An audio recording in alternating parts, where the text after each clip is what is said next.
Үш қауырсын. Ертеде бір патша болыпты. Оның үш ұлы бар екен. Екеуі де ақылды әрі зерек болса, ең кенжесі үндемейтін аңқау болыпты. Оны бәрі ақмақ деп атапты. Бір күні патша қартайып әлсірей бастапты. Ол тақ мұрагері болуға лайық мұрагерді таңдағысы келеді. Дұрыс таңдау жасау үшін ол үш ұлын шақырып, үш қауырсын алып, былай дейді: мен үш қауырсынды үрлеп аспанға ұшырамын. Сендер үшеуің олардың қайда ұшқанын бақылаңдар және ең әдемі кілемді тауып келіңдер. Кім ең керемет кілем әкелсе, сол патша болады. Бір қауырсын шығысқа ұшты, екіншісі батысқа, ал үшіншісі жоғары ұшып, жақын маңда жерге түсті. Бір ұлы шығысқа, екіншісі батысқа, ал кенжесі қауырсынның түскен жерінде тұрды. Ақмақ отырды да мұңайып қалды. Кенет ол қауырсын жанында жер астына апаратын кішкентай есікті байқайды. Ол есікті ашып, баспалдақтар арқылы төменге түседі. Онда ол үлкен бақаны көреді. Және оның жанында кішкентай бақалар бар екен. Үлкен бақа былай деп сұрады: саған не керек? Ал ақмақ болса: маған әлемдегі ең әдемі әрі сәнді кілем керек, деді.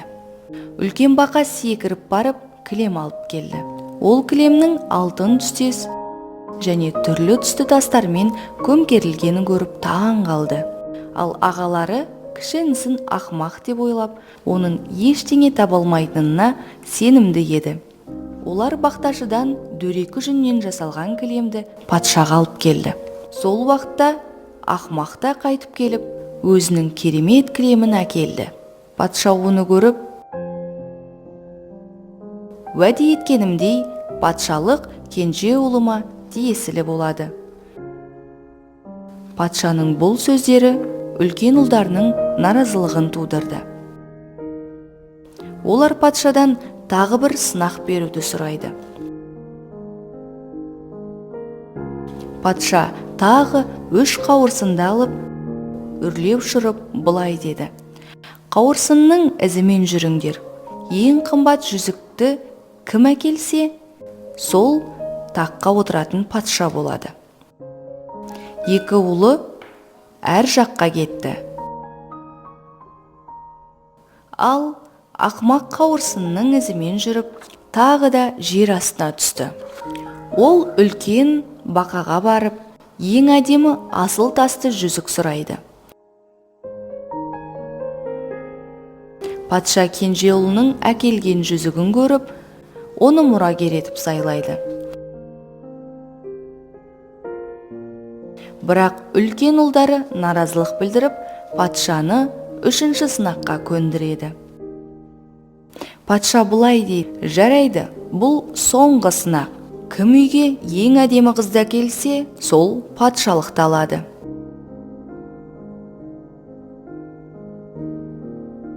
Осыны айтып, үш қауырсынды тағы ұшырып жібереді. Қауырсындар алдыңғы реттегідей көкке ұшты. Ақмақ тағы жер астыға түсіп, үлкен бақадан ең әдемі қызды сұрайды. Ең әдемі қыз ба?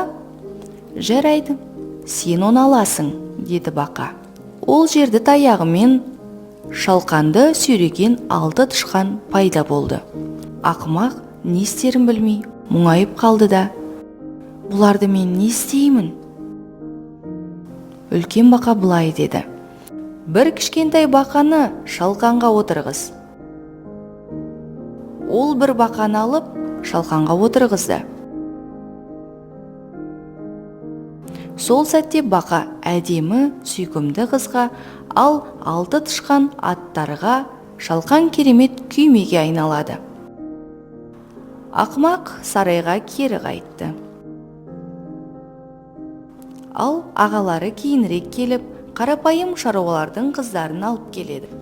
Патша бұлай дейді: «Я, кенже ұлым патшалыққа лайық.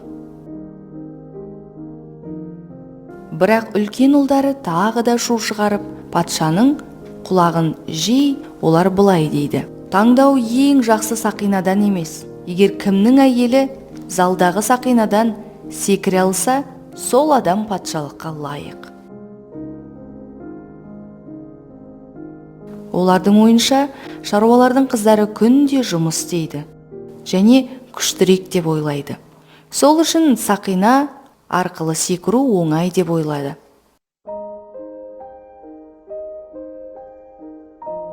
Ал кенже ұлының әкелген қызы тым әлсіз деп ойлайды. Сол себепті әділетсіздік. Ол кенже ұлынан бұл туралы не ойлайтынын сұрады. Кенже ұлы ештеңе демеді.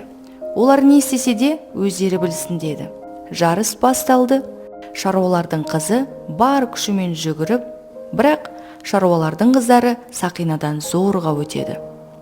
Оларға бұл тапсырма өте ауырға соқты.